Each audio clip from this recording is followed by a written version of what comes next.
Meus amigos, minhas amigas, eu resolvi fazer este vídeo porque nós estamos diante de uma situação em que percebemos as dificuldades de convencer as pessoas a lerem mais, se formarem com profundidade, para poder não cometer erros dos quais vão se arrepender futuramente. Este quadro político que o país está vivendo é absurdamente complexo. Claro que a complexidade e as contradições são elementos que acompanham a nossa vida, mas isso se torna potencialmente perigoso, como é produzido intencionalmente, no sentido de se obter resultados políticos, digamos, desse processo e até mesmo desse grau de ignorância e distanciamento da realidade que muitas pessoas vivem. Eu quero pontuar aqui algumas questões que estão levando muitas pessoas de bem a adotarem um comportamento absolutamente nefasto e incrivelmente contrário à maneira como essas pessoas pensam que seguem, né, as suas vidas, né? Inclusive como elas professam suas crenças e a sua fé. Eu digo isso, claro, explicitamente em relação a essa disputa política que está em curso e ao equívoco dessas pessoas que imaginam estar lutando contra demônios e que, por conta exatamente disso, as vozes sagradas, ilustradas a partir dos púlpitos das suas igrejas, lhes indicam que há um perigo por trás de tudo isso. São todas questões políticas. O que o reverendo fala, o que o padre diz, o que o pastor prega.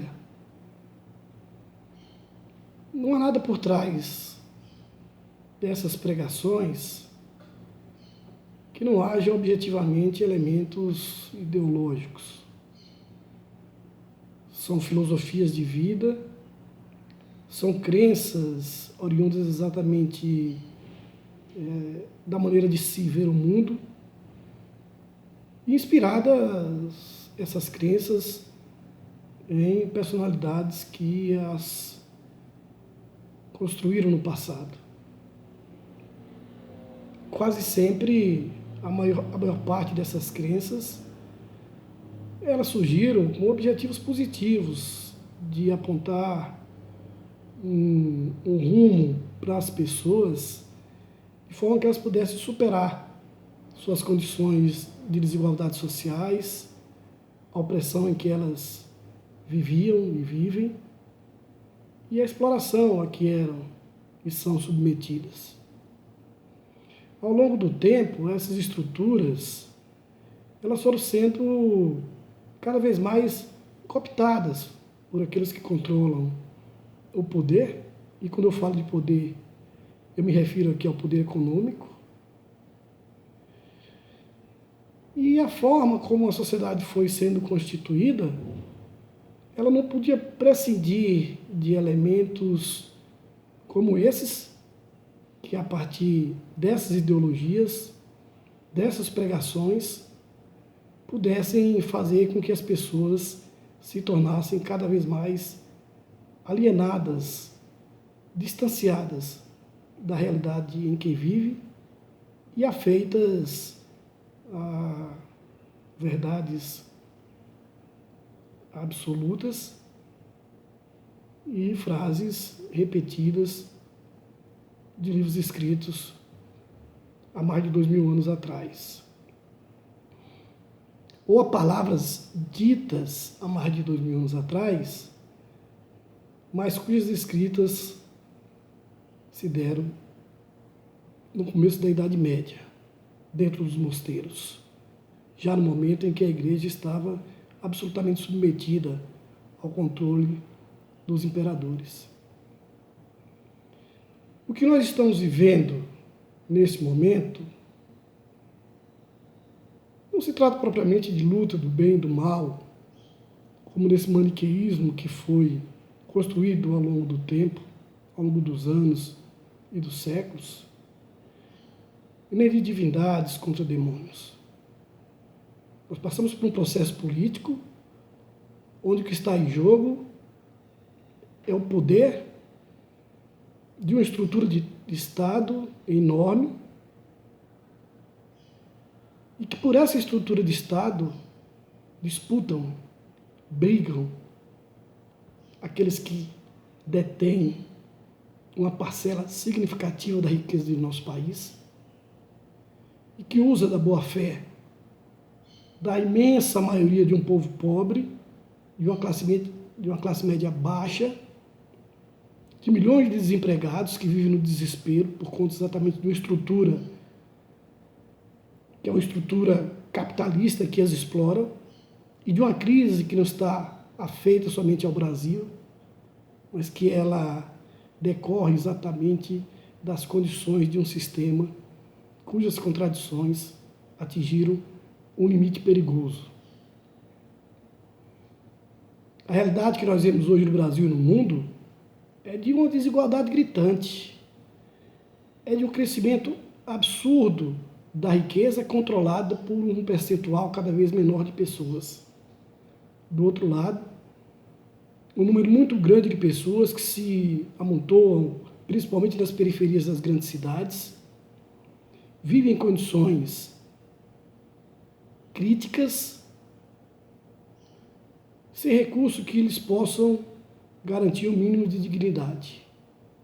Muitos se apegam à fé e à esperança que dos céus, com a sua fidelidade, possa vir dias melhores.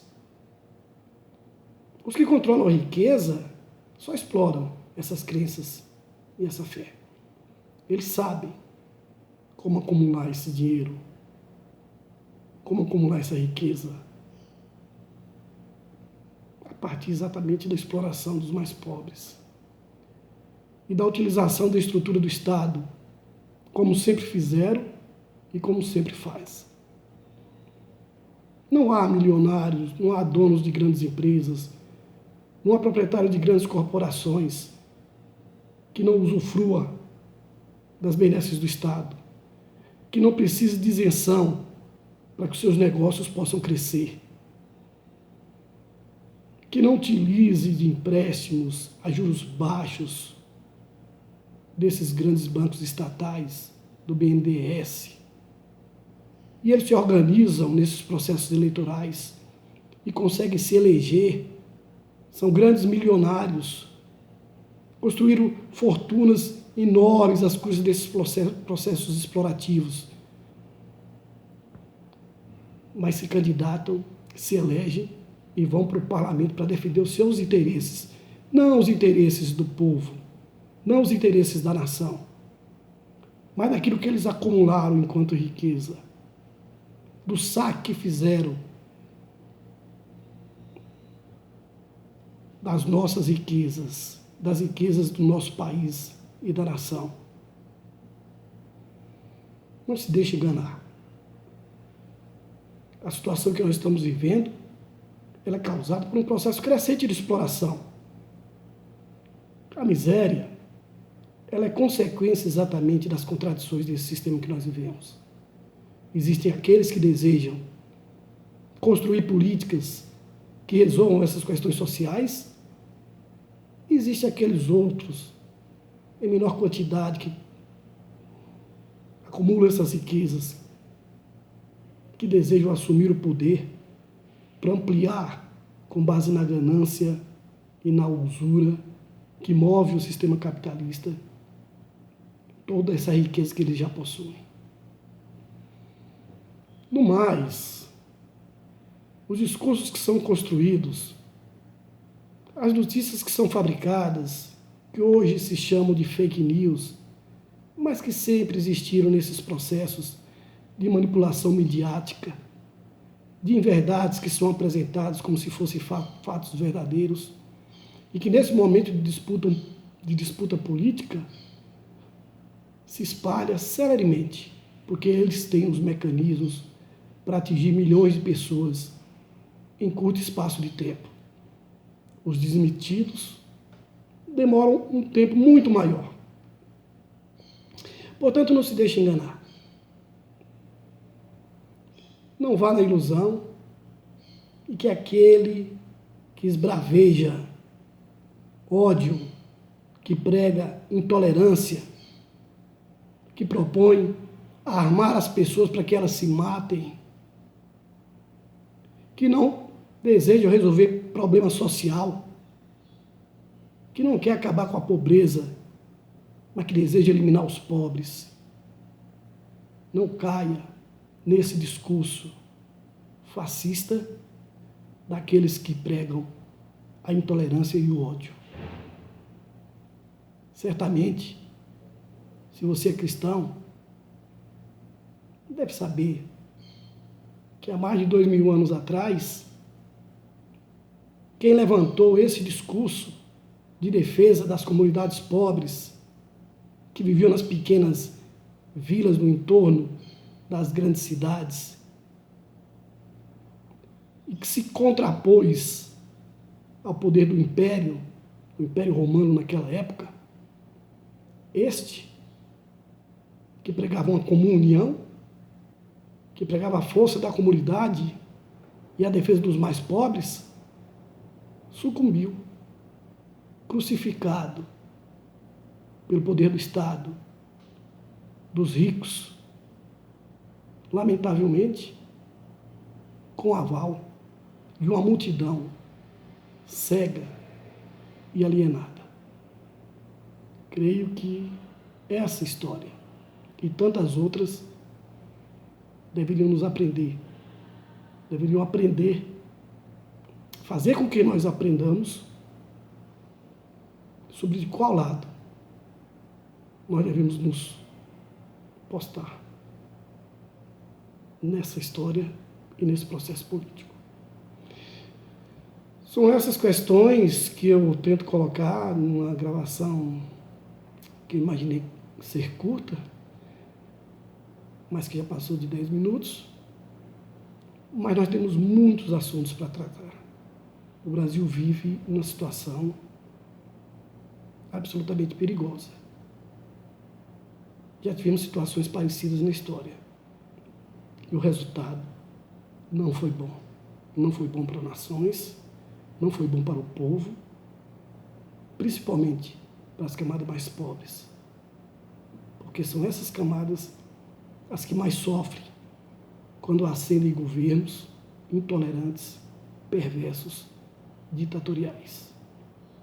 Em defesa da democracia, da liberdade e de melhores condições de vida para a maioria do povo brasileiro, pense muito na decisão que você vai tomar no próximo final de semana. É o nosso destino, é o seu destino, é o destino de seus filhos, de sua família, que está em jogo. O Brasil merece sair dessa situação e retomar aqueles melhores tempos do começo do século XXI. Vamos fazer com que a nossa história siga um curso bem diferente daqueles países que entraram em conflito intenso internamente, porque entregaram o poder para ditadores nazifascistas. Era isso que eu tinha para dizer. Um grande abraço e boa sorte para todos nós.